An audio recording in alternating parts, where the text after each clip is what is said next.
আজ আমরা শোনাবো সর্বশেষ জান্নাতি ব্যক্তি কে হবে। চলুন শুনে আসি ডক্টর মিজানুর রহমান আজারি হুজুরের মুখ থেকে। চলুন ভিডিওটি শুরু করা যায়। সর্বশেষ যে লোকটা জান্নাতে যাবে তাকে আল্লাহ তাআলা জাহান্নামের আগুনে পোড়াতে পোড়াতে ছাই বানিয়ে ফেলবে। আল্লাহ বলবেন, জিব্রাইল যাও একটু দেখো, একটা মাত্র সেজদা দিয়েছে আমাকে, এরকম কাউরে পাওয়া যায় কিনা। বাটি চালান দিয়ে দেখো পাওয়া যায় কিনা। খুঁজে খুঁজে কাউরে পাবে না। আল্লাহ বললেন আবার দেখো, খুঁজে খুঁজে একজনকে পাবে, সামান্য ইমানের ছিটে ফোঁটা তার অন্তরে ছিল। আল্লাহ বলবেন যেহেতু ছিটে ফোঁটা আছে, অনেক মায়ের খাইছে, ওকে বের করে জাহান্নাম থেকে বের করে একটা নির্ধারিত দূরত্বে রেখে দাও। রেখে দেয়া হবে, কিন্তু জাহান্নামের আগুনের লেলিহান শিখাতে তার গা ঝলসে যাবে। সে আল্লাহর ডেকে বলবে, মাবুদ তোমার কাছে আমি কিছু চাই না, জাহান্নাম থেকে তুমি আমাকে বের করেছো, জীবন নদীর পানি তুমি আমার গায়ের মধ্যে ঢেলে দিয়েছো, আমি আবার সজীবতা ফিরে পেয়েছি। আমি তোমার কাছে জান্নাত চাই না, শুধু নিরাপদ একটা দূরত্বে আমাকে রেখে আসো, যাতে জাহান্নামের আগুন আমারে কষ্ট দিতে না পারে। আল্লাহ আমি কিন্তু তোমার কাছে জান্নাত চাই না। কি চাই না? জান্নাত চাই না, কিন্তু জাহান্নামের আগুন আমারে কষ্ট দিচ্ছে, এতটা দূরত্বে রাখো যাতে জাহান্নামের আগুন আমার গায়ে না লাগে। আল্লাহ বললেন ওকে রাখবো, কিন্তু আমার সাথে একটা কন্ট্রাক্টে যেতে হবে, যে এটা তোমাকে দিলে তুমি আর নতুন করে কিছু চাবা না। সে বলবে আমি রাজি, কন্ট্রাক্ট হয়ে যাবে। আল্লাহ জিব্রাইলরে বলবেন যাও এমন দূরত্বে রাখো যাতে জাহান্নামের আগুন ওরে কষ্ট না দেয়। রেখে আসা হবে। অনেক দিন সে ওখানে আনন্দে থাকবে, আল্লাহ শুকরিয়া করবে। সে মনে মনে বলবে বেঁচে গিয়েছি, আমি বেঁচে গিয়েছি, জীবনে আর কিছু চাই না, জাহান্নাম থেকে আমি বেঁচে গিয়েছি। অনেকদিন থাকার পরে মনে মনে ভাববে বাইসা তো গেছি, কিন্তু নতুন করে একটু ট্রাই করে দেখি, জাহান্নামের সৌন্দর্যের দৃশ্য একটু চোখ দিয়ে অবলোকন করা যায় কিনা। সে আল্লাহরে ডেকে বলবে, আল্লাহ এন্দি সুয়াল, আমার একটা ফরিয়াদ আছে। কি ফরিয়াদ? আল্লাহ আগেই বলে রাখি আমি কিন্তু জান্নাতে যেতে চাই না। আল্লাহ বলবেন কি চাও? সে বলবে, আল্লাহ তোমার জান্নাতটা তুমি কত সুন্দর করে বানিয়েছো, আমি একটা নজর শুধু দেখতে চাই। জান্নাতের দরজার সামনে নিয়ে যদি আমারে বসিয়ে রাখো, দ্যাটস ইনাফ, আর কিছু চাই না, শুধু জান্নাতের দরজার সামনে। আল্লাহ বললেন তুই না ওয়াদা করেছিস, তুই না চুক্তি করেছিস। সে বলবে, আল্লাহ আমারে হতভাগা বানাইয়া তোমার কি লাভ? সুবহানাল্লাহ পড়েন।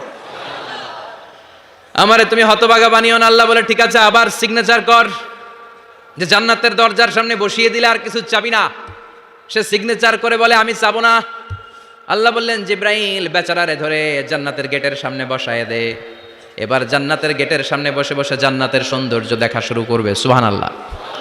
এমন সৌন্দর্য যেটা চোখ দিয়ে কেউ দেখে নাই, কান দিয়ে শুনে নাই। ওই সৌন্দর্য চোখে দেখে, কান দিয়ে আওয়াজ শুনে মাগার ভোগ করতে পারে না। অন্তরে জ্বালা আছে না নাই?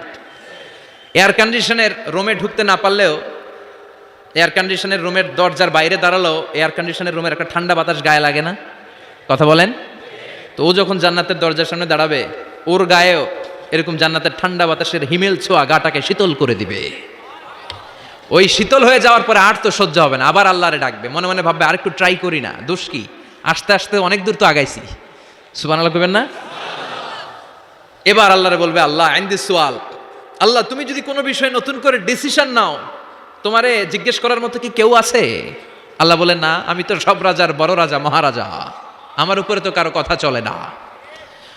ওই হতভাগা লোকটা বলবে, আল্লাহ এত সুন্দর জান্নাত তুমি বানালা, চোখ দিয়ে সৌন্দর্য দেখি, কান দিয়ে আওয়াজগুলো শুনি, হুর আর গেলমান হেঁটে বেড়ায়, এত সুন্দর জান্নাত চোখ দিয়ে দেখি, ঢুকতে পারি না, আমারে কষ্ট দিয়ে তোমার কি লাভ? ও আল্লাহ আমারে তুমি মাফ করে দাও, জান্নাতের চিপার মধ্যে এক কর্নারে তুমি একটু আমারে জায়গা করে দাও। আল্লাহ বলবেন, ওয়াই হাক ইয়াবনা আদম, তোর ধ্বংস হোক হে আদম জাত, মা আগদারাকা, তোর চেয়ে বড় গাদ্দার আমি আমার সৃষ্টিকুলে কাউরে দেখি নাই, কারণ তুই আমার সাথে চুক্তি করিস আর চুক্তি ভঙ্গ করিস। আল্লাহর রহমতের দরিয়ায় তখন জোশ খেলে যাবে। ওর আকুতি মিনতি চাহনি আল্লাহর রহমতের দরিয়ার মধ্যে জোশ লাগিয়ে দিবে। আল্লাহর দয়া হয়ে যাবে, মায়া হয়ে যাবে। আল্লাহ বলবেন ঠিক আছে জান্নাতে যা। লোকটা এবার এক দৌড়ে জান্নাতের ভিতরে ঢুকে যাবে। লোকটার দৌড় দেখে আবার লোকটারে আল্লাহ ডেকে বলবে, একটু দাঁড়া, একটু দাঁড়া, জান্নাত তো দিছি, তো দৌড় দিলি কেন? সুবহানাল্লাহ কইবেন না?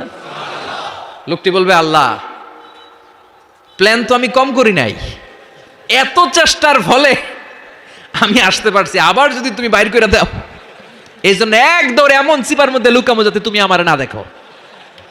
আবার আল্লাহর রহমতের দরিয়ায় জোশ খেলে যাবে। আল্লাহ কাছে ডাকবে, কাছে আয়। ও গোলাম, তোর কি মনে চায় আমারে বল, আজকে তুই চাইতে থাক, আমি দিতে দিতে তোর মনের সব আশা পূরণ করে দেব। লোকটা খুশি হয়ে বলবে, আল্লাহ আমারে এটা দাও, বাড়ি দাও, গাড়ি দাও, নারী দাও, এটা দাও, ওটা দাও, একের পর এক চাইতে থাকবে, আল্লাহ সব তারে দিতে থাকবে। চাইতে চাইতে লোকটার সব চাওয়া যখন শেষ, সে বলবে, আল্লাহ আর আমার চাওয়ার কিছু নাই। আল্লাহ বলেন, নো, এত তাড়াতাড়ি যে তুমি খেলা শেষ করতে পারবা না মনু, আমার সাথে তোমার এই খেলা আরো লম্বা সময় চলতে হবে, তোমার অনেক কিছু চাইতে হবে। তুই আজকে চাইতে চাইতে তোর সব চাওয়া আমার কাছে বলবি, আর আমি দিতে দিতে তোর জীবন ধন্য করে দেব। সে আবার চাইতে শুরু করবে, আল্লাহ এটা দাও, ওটা দাও, ওটা দাও, আল্লাহ দিতে দিতে সব দিবে। এরপরে বলবে, আল্লাহ মাফও চাই, দোয়াও চাই, আর চাওয়ার কিছু নাই। আল্লাহ বলবেন, তাই ঠিক আছে, তোরে আমি জান্নাতে ঢুকাই দিলাম, তবে মনে রাখিস তোর জান্নাতটা হবে সবচেয়ে ছোট জান্নাত, আর তোর জান্নাতটা হবে এই পৃথিবীর 10 গুণ। চিল্লা এখন সুবহানাল্লাহ। বুখারীর বর্ণনা, আখিরু মান দাখালাল জান্নাহ, যে লোকটা সর্বশেষ অনেক মাইর খাইয়া রিমান্ডে থাকার পরে জান্নাতে ঢুকবে, তার জান্নাতটা যদি পৃথিবীর 10 গুণ হয়, তাহলে আমাদের সবাইরে ফেরদাউসে ঢুকাতে আল্লাহর কোনো সমস্যা আছে? চিল্লায় বলেন, সমস্যা আছে? এজন্য আমরা আল্লাহর কাছে কোন জান্নাত চাই?